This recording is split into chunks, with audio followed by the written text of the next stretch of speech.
1 گھنٹے کے اندر اندر 20 تیز رفتار سوار روانہ کر دیے گئے۔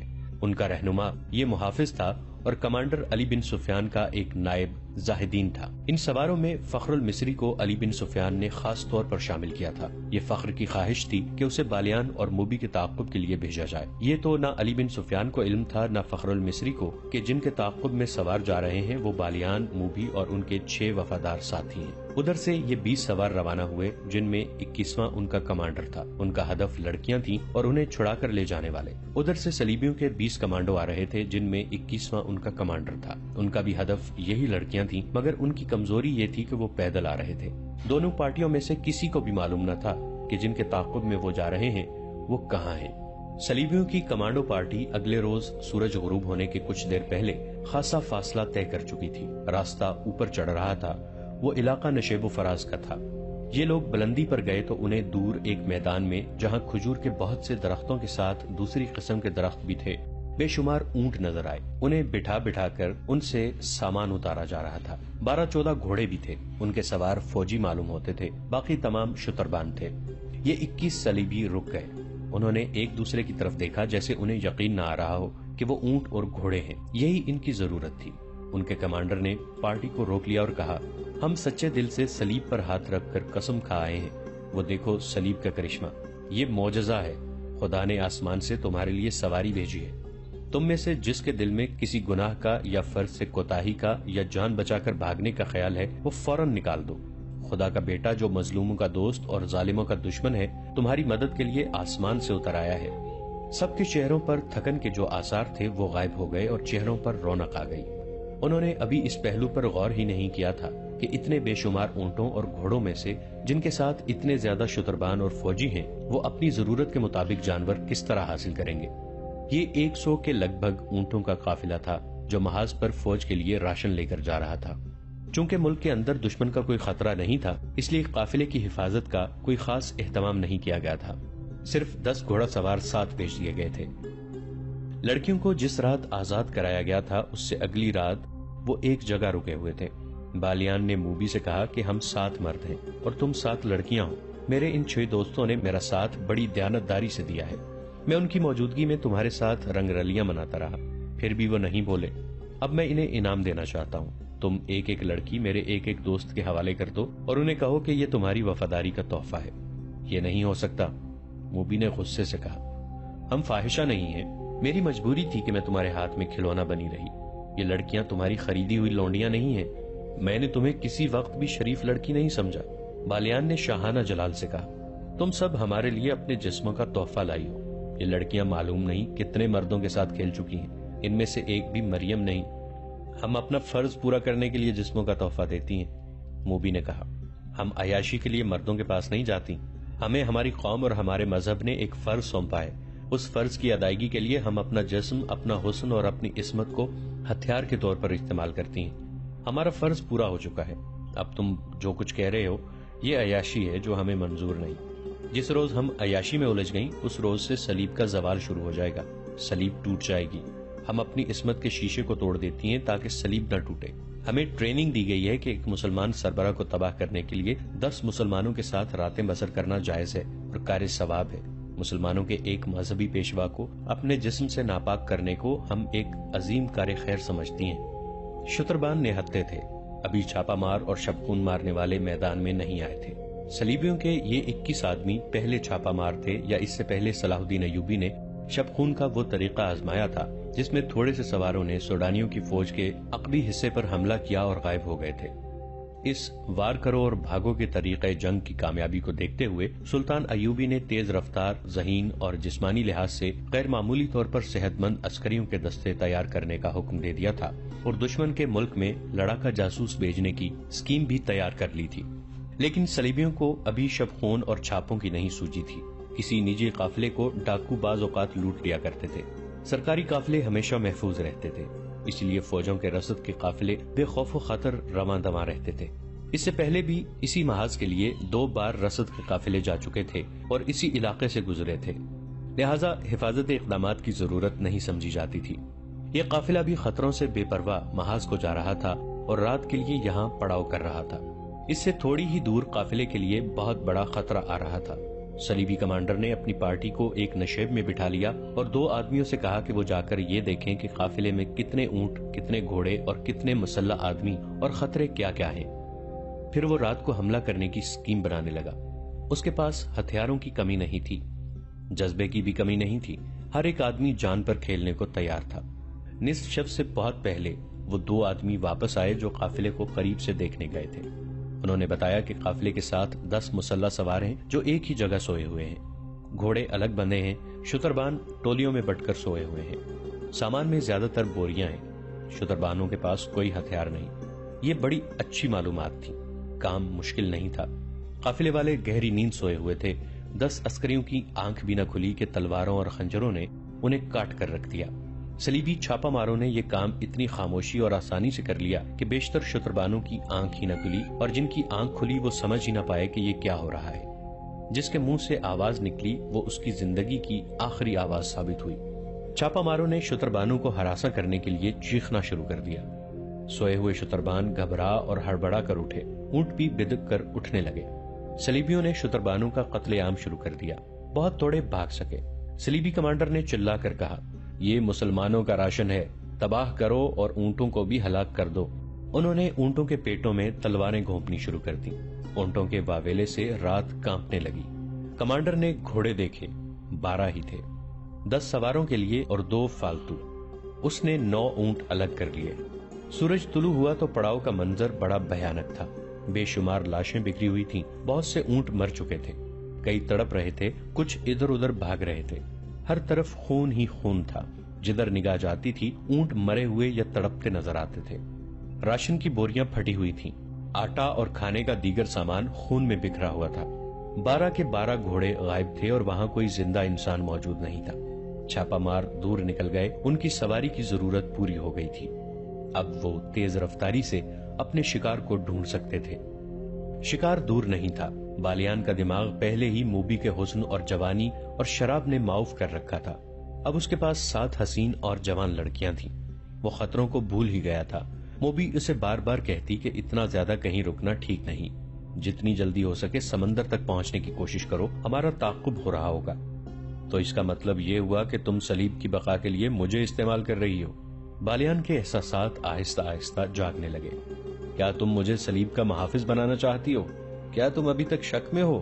موبی نے کہا، تم نے صلیب کے ساتھ کیوں دوستی کی ہے؟ صلاح الدین ایوبی کی حکمرانی سے آزاد ہونے کے لیے۔ بالیان نے کہا، صلیب کی حفاظت کے لیے نہیں، میں مسلمان ہوں لیکن اس سے پہلے میں سوڈانی ہوں، میں سب سے پہلے صلیبی ہوں۔ موبی نے کہا، عیسائی ہوں اور اس کے بعد اس ملک کی بیٹی ہوں جہاں میں پیدا ہوئی تھی۔ موبی نے اس کا ہاتھ اپنے ہاتھ میں لے کر کہا، اسلام کوئی مذہب نہیں، اسی لیے تم اپنے ملک کو اس پر ترجیح دے رہے ہو۔ یہ تمہاری نہیں، تمہاری مذہب کی کمزوری ہے۔ تم میرے ساتھ سمندر پار چلو تو میں تمہیں اپنا مذہب دکھاؤں گی، تم اپنے مذہب کو بھول جاؤ گے۔ میں اس مذہب پر لعنت بھیجوں گا جو اپنی بیٹیوں کو غیر مردوں کے ساتھ راتیں بسر کرنے اور شراب پینے پلانے کو ثواب کا کام سمجھتا ہے۔ بالیان اچانک بیدار ہو گیا۔ اس نے کہا، تم نے اپنی عصمت مجھ سے نہیں لوٹائی بلکہ میری عصمت لوٹی ہے۔ میں نے تمہیں نہیں بلکہ تم نے مجھے کھلونا بنائے رکھا ہے۔ ایک مسلمان کا ایمان خریدنے کے لیے عصمت کوئی زیادہ قیمت نہیں۔ لڑکی نے کہا، میں نے تمہاری عصمت نہیں لوٹی، تمہارا ایمان خریدا ہے، مگر تمہیں راستے میں بھٹکتا ہوا چھوڑ کر نہیں جاؤں گی۔ تمہیں ایک عظیم روشنی کی طرف لے جا رہی ہوں جہاں تمہیں اپنا مستقبل اور اپنی عاقبت ہیروں کی طرح چمکتی نظر آئے گی۔ میں اس روشنی میں نہیں جاؤں گا، بالیان نے کہا۔ دیکھو بالیان، موبی نے کہا، مرد، جنگجو مرد وعدے اور سودے سے پھرا نہیں کرتے۔ تم میرا سودا قبول کر چکے ہو۔ میں نے تمہارا ایمان خرید کر شراب میں ڈبو دیا ہے اور تمہیں منہ مانگی قیمت دی ہے۔ اتنے دنوں سے تمہاری لونڈی اور بے نکاحی بیوی بنی ہوئی ہوں۔ اس سودے سے پھرو نہیں، ایک کمزور لڑکی کو دھوکہ نہ دو۔ تم نے مجھے وہ عظیم روشنی یہیں دکھا دی ہے جو تم مجھے سمندر پار لے جا کر دکھانا چاہتی ہو، بالیان نے کہا۔ مجھے اپنا مستقبل اور اپنی عاقبت ہیروں کی طرح چمکتی نظر آنے لگی ہے۔ موبی نے کچھ کہنے کی کوشش کی تو بالیان گرج کر بولا، خاموش رہو لڑکی۔ صلاح الدین ایوبی میرا دشمن ہو سکتا ہے لیکن میں رسول اللہ صلی اللہ علیہ وآلہ وسلم کا دشمن نہیں ہو سکتا، جن کا صلاح الدین ایوبی بھی نام لیوا ہے۔ میں ان رسول اللہ صلی اللہ علیہ وآلہ وسلم کے نام پر مصر اور سوڈان قربان کر سکتا ہوں۔ ان کے عظیم اور مقدس نام پر میں صلاح الدین ایوبی کے آگے ہتھیار ڈال سکتا ہوں۔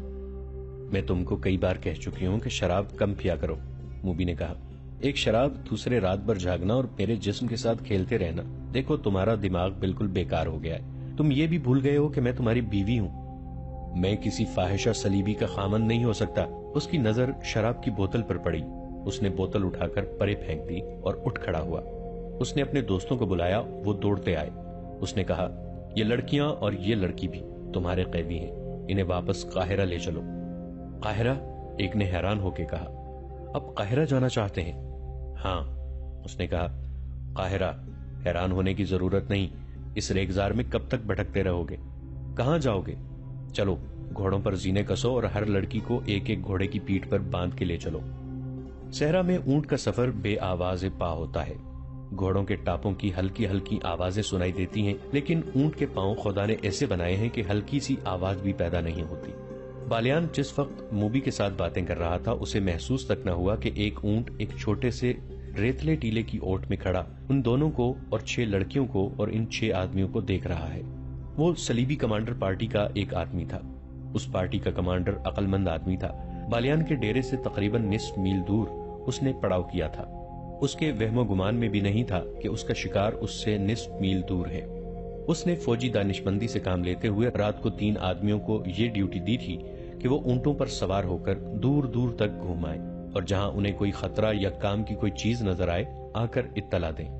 اس کام کے لیے اونٹ کی سواری موزوں سواری تھی، کیونکہ اس کے پاؤں کی آواز نہیں ہوتی۔ تینوں سوار مختلف سمتوں کو چلے گئے تھے۔ یہ سارا علاقہ ایسا تھا کہ پڑاؤ کے لیے نہایت اچھا تھا، اس لیے کمانڈر نے سوچا تھا کہ یہاں کسی اور نے بھی ڈیرے ڈال رکھے ہوں گے۔ ایک شتر سوار کو روشنی سی نظر آئی تو وہ اس طرف چل پڑا۔ یہ ایک چھوٹی سی مشل تھی جو بالیان کے عارضی کیمپ میں جل رہی تھی۔ شتر سوار آگے گیا تو ایک ٹیلے کے پیچھے ہو گیا۔ یہ اتنا ہی اونچا تھا کہ اونٹ پر سوار ہو کر آگے دیکھا جا سکتا تھا۔ اونٹ اور سوار اس کے پیچھے چھپ گئے تھے۔ اسے ہلکی ہلکی روشنیوں میں سے لڑکیاں نظر آنے لگیں جو بالیان کے فوجی دوستوں کے ساتھ گپ شپ لگا رہی تھیں۔ ان سے کچھ دور ایک اور لڑکی ایک آدمی کے ساتھ باتیں کرتی نظر آئی۔ ذرا پرے بہت سے گھوڑے بندھے ہوئے تھے، ان میں وہ گھوڑے بھی تھے جو ان لوگوں نے قیدیوں کے محافظوں کو قتل کر کے حاصل کیے تھے۔ صلیبی شتر سوار نے اونٹ کو موڑا، کچھ دور تک آہستہ آہستہ چلا اور پھر اونٹ دوڑا دیا۔ اونٹ کے لیے نصف میل کا فاصلہ کچھ بھی نہیں تھا۔ سوار نے اپنی پارٹی کو خوشخبری سنائی کہ شکار ہمارے قدموں میں ہے۔ کمانڈر نے ایک لمحہ بھی ضائع نہ کیا، شتر سوار سے ہدف کی تفصیل پوچھی اور پارٹی کو پیدل چلا دیا۔ گھوڑے کے قدموں کی آواز سے شکار کے چکنا ہو جانے کا خطرہ تھا۔ جس وقت یہ پارٹی بالیان کے ڈیرے تک پہنچی، بالیان حکم دے چکا تھا کہ ایک ایک لڑکی کو گھوڑے کے پیٹھ پر باندھ دو۔ اس کے دوست حیرت زدہ ہو کر بالیان کو دیکھ رہے تھے کہ اس کا دماغ خراب ہو گیا ہے۔ انہوں نے اس کے ساتھ بحث شروع کر دی اور وقت ضائع ہوتا رہا۔ بالیان نے انہیں بڑی مشکل سے قائل کیا کہ جو کچھ کہہ رہا ہے ہوش ٹھکانے رکھ کر کہہ رہا ہے اور قاہرہ چلے جانے میں ہی مصلحت اور عافیت ہے۔ لڑکیاں پریشانی کے عالم میں اسے دیکھ رہی تھیں۔ بالیان کے آدمیوں نے گھوڑوں پر زینے ڈالی اور لڑکیوں کو پکڑ لیا۔ اچانک ان پر آفت ٹوٹ پڑی۔ بالیان نے بلند آواز سے بار بار کہا، ہم ہتھیار ڈالنا چاہتے ہیں، لڑکیوں کو قاہرہ لے کر جا رہے ہیں۔ وہ حملہ آور کو سلطان ایوبی کے فوجی سمجھ رہا تھا، لیکن ایک خنجر نے اس کے دل میں اتر کر اسے خاموش کر دیا۔ اس کے دوست اتنے زیادہ آدمیوں کے ایسے اچانک حملے کا مقابلہ نہ کر سکے، سنبھلنے سے پہلے ہی ختم ہو گئے۔ صلیبیوں کا چھاپا کامیاب تھا، لڑکیاں آزاد ہو چکی تھیں۔ چھاپا مار فوراً انہیں اپنی جگہ لے گئے۔ انہوں نے کمانڈر کو پہچان لیا، وہ بھی ان کی پارٹی کا جاسوس تھا۔ انہوں نے رات وہیں بسر کرنے کا فیصلہ کیا اور پہرے کے لیے 2 سنتری کھڑے کر دیے جو ڈیرے کے ارد گرد گھومنے لگے۔ سلطان ایوبی کے بھیجے ہوئے سوار اس جگہ سے ابھی دور تھے جہاں سے قیدی لڑکیاں بالیان کے آدمیوں نے رہا کرائی تھیں۔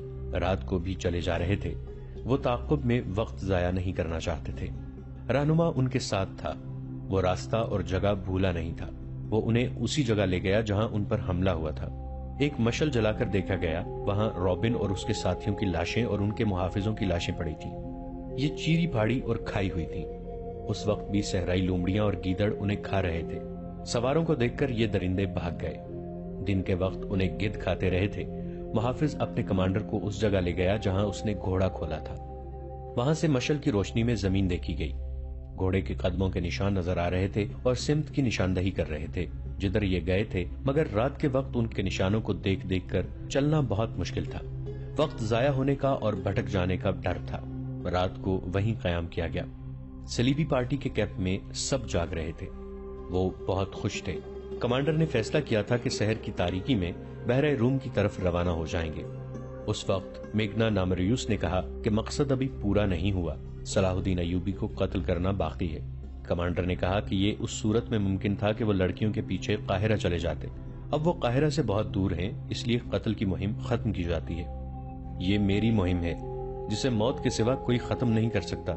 میگنا نامریوس نے کہا، میں نے صلاح الدین ایوبی کو قتل کرنے کا حلف اٹھایا تھا، مجھے ایک ساتھی اور ایک لڑکی کی ضرورت ہے، یہ فیصلہ مجھے کرنا ہے کہ ہمیں کیا کرنا ہے۔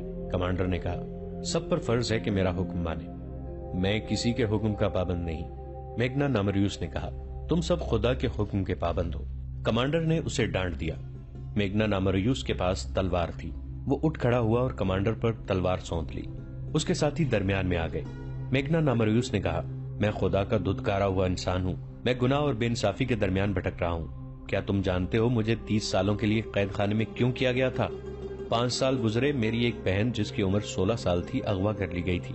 میں غریب آدمی ہوں، میرا باپ مر چکا ہے، ماں اندھی ہے، میرے چھوٹے چھوٹے بچے ہیں، محنت مشقت کر کے ان سب کا پیٹ پالتا تھا۔ میں نے گرجے میں صلیب پر لٹکے ہوئے یسوع مسیح کے بت سے بہت دفعہ پوچھا تھا کہ میں غریب کیوں ہوں۔ میں نے کبھی گناہ نہیں کیا، میں دیانتداری سے اتنی محنت کرتا ہوں، مگر میرے کنبے کے پیٹ پھر بھی خالی رہتے ہیں۔ میری ماں کو خدا نے کیوں اندھا کیا ہے؟ یسوع مسیح نے مجھے کوئی جواب نہیں دیا، اور جب کماری بہن اغوا ہو گئی تو میں نے گرجے میں جا کر کماری مریم کی تصویر سے پوچھا تھا کہ میری کماری بہن کے کمارے پن پر تجھے کیوں ترس نہیں آیا؟ وہ معصوم تھی، اس پر خدا نے یہ ظلم کیا تھا کہ اسے خوبصورتی دے دی تھی۔ مجھے یسوع مسیح نے بھی کوئی جواب نہیں دیا، مجھے کماری مریم نے بھی کوئی جواب نہیں دیا۔ ایک روز مجھے ایک بہت ہی امیر آدمی کے نوکر نے بتایا کہ تمہاری بہن اس امیر آدمی کے گھر میں ہے، وہ عیاش آدمی ہے، کماریوں کو اغوا کراتا ہے، تھوڑے دن ان کے ساتھ کھیلتا ہے اور انہیں کہیں غائب کر دیتا ہے، لیکن وہ آدمی بادشاہ کے دربار میں بیٹھتا ہے، لوگ اس کی عزت کرتے ہیں۔ بادشاہ نے اسے رتبے کی تلوار دی ہے، گناہگار ہوتے ہوئے خدا اس پر خوش ہے، دنیا کا قانون اس کے ہاتھ میں کھلونا ہے۔ میں اس کے گھر گیا اور اپنی بہن واپس مانگی، اس نے مجھے دھکے دے کر اپنے محل سے نکال دیا۔ میں پھر گرجے میں گیا، یسوع مسیح کے بت اور کماری مریم کی تصویر کے آگے رویا، خدا کو پکارا، مجھے کسی نے جواب نہیں دیا۔ میں گرجے میں اکیلا تھا، پادری آ گیا، اس نے مجھے ڈانٹ کر گرجے سے نکال دیا، کہنے لگا یہاں سے 2 تصویریں چوری ہو چکی ہیں، نکل جاؤ ورنہ پولیس کے حوالے کر دوں گا۔ میں نے حیران ہو کر اس سے پوچھا، کیا یہ خدا کا گھر نہیں ہے؟ اس نے جواب دیا، تم مجھ سے پوچھے بغیر خدا کے گھر میں کیسے آئے؟ اگر گناہوں کی معافی مانگنی ہے تو میرے پاس آؤ، اپنا گناہ بیان کرو، میں خدا سے کہوں گا کہ تمہیں بخش دے۔ تم خدا سے براہ راست کوئی بات نہیں کر سکتے، جاؤ نکلو یہاں سے۔ اور میرے دوستوں، مجھے خدا کے گھر سے نکال دیا گیا۔ وہ ایسے لہجے میں بول رہا تھا کہ سب پر سناٹا طاری ہو گیا، لڑکیوں کے آنسو نکل آئے، صحرا کی ریت کے سکوت میں اس کی باتوں کا اثر سب پر طلسم بن کر طاری ہو گیا۔ وہ کہہ رہا تھا، میں پادری کو، یسوع مسیح کے بت کو، کماری مریم کی تصویر کو اور اس خدا کو جو مجھے گرجے میں نظر نہیں آیا شک کی نظروں سے دیکھتا نکل آیا تھا۔ گھر گیا تو اندھی ماں نے پوچھا، میری بچی آئی کہ نہیں؟ میری بیوی نے پوچھا، میرے بچوں نے پوچھا۔ میں بھی بت اور تصویر کی طرح چپ رہا، مگر میرے اندر سے ایک طوفان اٹھا اور میں باہر نکل گیا۔ میں سارا دن گھومتا پھرتا رہا، شام کے وقت میں نے ایک خنجر خریدا اور دریا کے کنارے ٹہلتا رہا۔ رات اندھیری ہو گئی اور بہت دیر بعد میں ایک طرف چل پڑا۔ مجھے اس محل کی بتیاں نظر آئیں جہاں میری بہن قید تھی۔ میں بہت تیز چل پڑا اور اس محل کے پچھواڑے چلا گیا۔ میں اتنا چالاک اور ہوشیار آدمی نہیں تھا، لیکن مجھ میں چالاکی آ گئی۔ میں پچھلے دروازے سے اندر چلا گیا۔ محل کے کسی کمرے میں شور شرابہ تھا، شاید کچھ لوگ شراب پی رہے تھے۔ میں ایک کمرے میں داخل ہوا تو ایک نوکر نے مجھے روکا۔ میں نے خنجر اس کے سینے پر رکھ دیا اور اپنی بہن کا نام بتا کر پوچھا کہ وہ کہاں ہے۔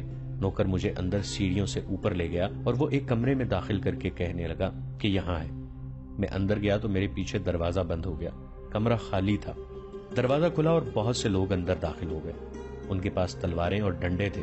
میں نے کمرے کی چیزیں اٹھا کر ان پر پھینکنی شروع کر دی، بہت توڑ پھوڑ کی۔ انہوں نے مجھے پکڑ لیا، مجھے مارا پیٹا اور میں بے ہوش ہو گیا۔ جب ہوش میں آیا تو ہتھکڑیوں اور بیڑیوں میں جکڑا ہوا تھا۔ میرے خلاف الزام یہ تھے کہ میں نے ڈاکہ ڈالا، بادشاہ کے درباری کا گھر برباد کیا اور 3 آدمیوں کو قتل کی نیت سے زخمی کیا۔ میری فریاد کسی نے نہ سنی اور مجھے 30 سال سزائے قید دے کر قید خانے کے جہنم میں پھینک دیا گیا۔ ابھی 5 سال پورے ہوئے ہیں، میں انسان نہیں رہا۔ تم قید خانے کی سختیاں نہیں جانتے، دن کے وقت مویشیوں کے جیسا کام لیتے ہیں اور رات کو کتوں کی طرح زنجیر ڈال کر کوٹھڑیوں میں بند کر دیتے ہیں۔ مجھے کچھ معلوم نہیں تھا کہ میری اندھی ماں زندہ ہے یا مر چکی ہے، بیوی بچوں کا بھی کچھ پتا نہیں تھا۔ مجھے خطرناک ڈاکو سمجھ کر کسی سے ملنے نہیں دیا جاتا تھا۔ ناظرین، آج کی قسط میں اتنا ہی۔ ہماری نئی ویڈیوز سے باخبر رہنے کے لیے ہمارے اس چینل کو سبسکرائب کر کے نیچے موجود بیل آئیکن کو ضرور پریس کیجیے گا۔ آپ سے ملاقات ہوگی نئی ویڈیو کے ساتھ۔